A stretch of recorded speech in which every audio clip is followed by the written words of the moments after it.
We are going to talk about a new quantity called capacitance, which relates to things we've already been talking about, but is going to give us a new way to deal with capacitors.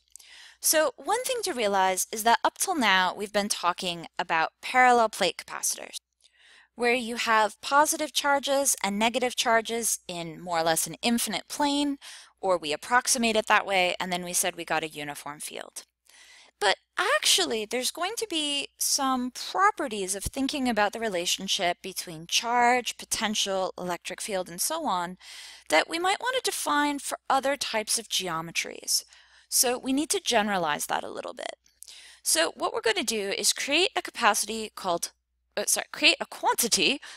capacitance.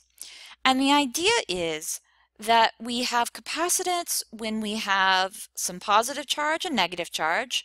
So we've separated our charges, we have this potential difference, and we have an electric field. But in this case, we are not saying that this is parallel plate, right? Notice that I've drawn these, that way. Notice that I've drawn these as big old circles. Or not even that big. It looks like maybe these are ovals. So, and you see that your electric field is curvy. It's not actually uniform. So this is a quantity we can derive in general. We're going to define it as the charge that has been separated. And in this case, note that these are equal magnitudes. So the charge that has been separated divided by the potential difference between them.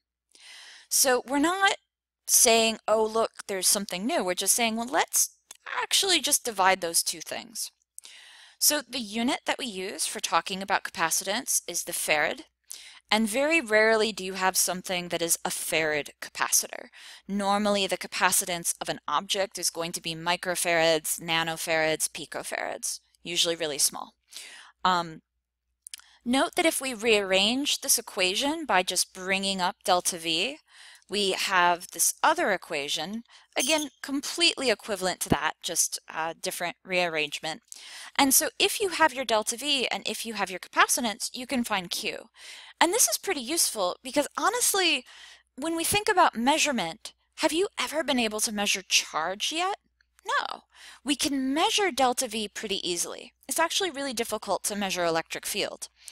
So we can measure delta V, and capacitance is something that we're going to learn how to calculate, and it's frequently written on objects that we're going to call capacitors. So C is usually known, delta V can be measured, and so from that you can figure out Q.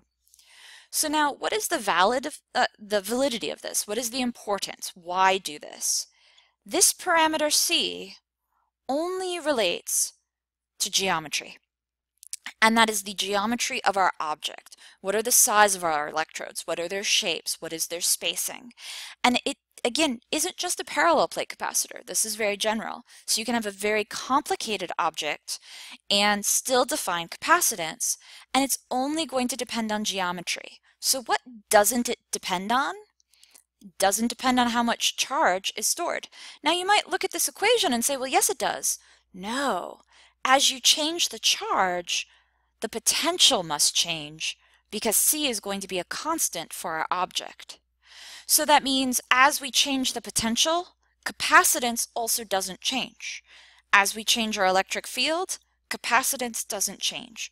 So capacitance is going to depend on the geometry, and as long as the geometry of your object stays constant, capacitance is constant for your object. And we'll talk about some situations that involve that. Now, while capacitance can be defined for any type of capacitor, we are going to start with good old parallel plate capacitor since you know it already, right? We know how the electric field relates to the charge on each plate and the area of the plates. We know how the potential across the plate, so delta VC in this case just means what is the potential difference of your capacitor. We know how that relates to electric field and the distance between the plates. And then this was our equation in general. So let's try to figure out what our capacitance is. What I'm going to do is take this, plug it in for E. So when I do that, I get this new equation. So note that electric field does not appear in my equation for capacitance. And again, electric field isn't something that usually can be measured. So that's why we have replaced that. So now you can see that I have delta V and I have Q. So I'm just going to rearrange to get a term by itself that therefore is capacitance. And what that's going to look like then is rearranging by basically just putting that on the bottom, moving this stuff over.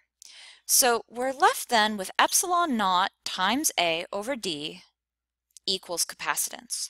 Now this is again only for a parallel plate capacitor. It's not true all of the time, but this was a pretty simple way of looking at it.